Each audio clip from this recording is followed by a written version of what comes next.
Hello and welcome to another edition of Mailbag.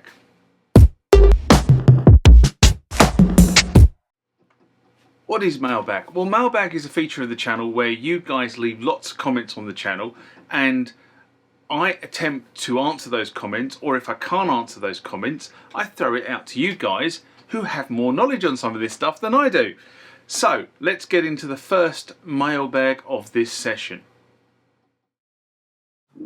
Remember, like, comment, subscribe to the channel. Go over to Instagram and follow me there. Go over to Facebook, follow me there. That's where the normal notices are. And consider becoming a Patreon.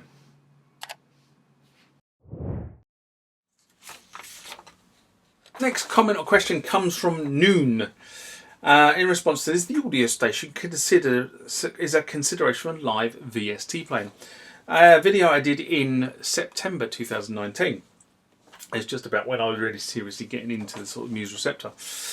The comment is around the whole fact that the video itself was made in 2019 and a lot of time has passed between then and 2021 when SeeLake released a new operating system based on Windows 10 IoT.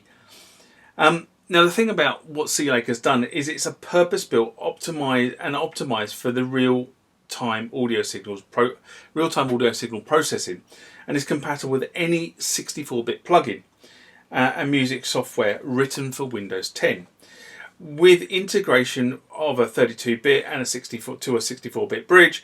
The oldest 32 plugins can also be used, including versions running on Windows XP. Now, I, as in Noon, agree with the tech guy that without a screen it might not always be easy, so an iPad could be manipulated far from the rack. And even like that, you're not manipulating a real computer anymore. Music isn't computers, but mixers, multi-track recorders with a top quality audio converter and mastering in SD. Now, I knew that AudioStation were making an update to, or SeeLake were making an update to the AudioStation, because they sent me an email confirming that when I asked the question. What they didn't do at the time is give me a release date, and I knew it was going to be end of 2021, 2022, and I really haven't looked at the platform since then. So thank you for the update on the AudioStation hardware and platform. Now, I must admit, my conversation with them, which was kind of the auspice for the video, was about Windows 7 going end of life. So I knew the upgrade was coming. And I think I said that in the video, that there was an upgrade coming, but it was still Windows 7 and going end of life. But at that point in time, they hadn't ported the AudioStation logic and software over onto Windows 10.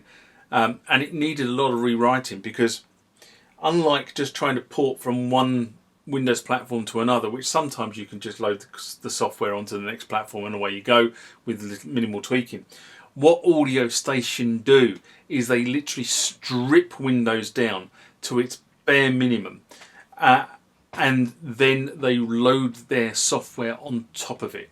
So it's not like putting a home disk in and running the Windows 10 installation disk. That's not how this works. They create a specific Windows 10 install that only has the bits of Windows 10 they need to make their software run. So you've got to bear that in mind. It gets rid of all the other bloatware that Windows has in it that makes it look nice, gives it a nice gooey look and feel. Now, I personally still think this concept has a lot of legs, with the main one being that musicians can control the sound and mix the house to the house desk, kind of bypassing the house engineer to a degree, to ensure that it doesn't get overdriven, or that where they want keys over the guitars, or guitars over the vocals, or wherever it happens to be, they can set that up in AudioStation and it will do it all for you. Okay, so if you want things to, levels on certain things to up and levels on other things to down, you can program it into AudioStation. It will do it. You don't have to worry about the house engineer doing it. Now, this, music isn't about computers. I completely 100% agree with that comment. It's not about computers. They are an aid, they are a tool, and we should be getting the message out that everybody's going on about this, that and the other. And there's a big movement now about DAW-less music for this exact reason. Next comment or question comes from Don DeVore. And this is in response to thought on my Native Instruments machine, Roland TR8 and TB3 direct connection.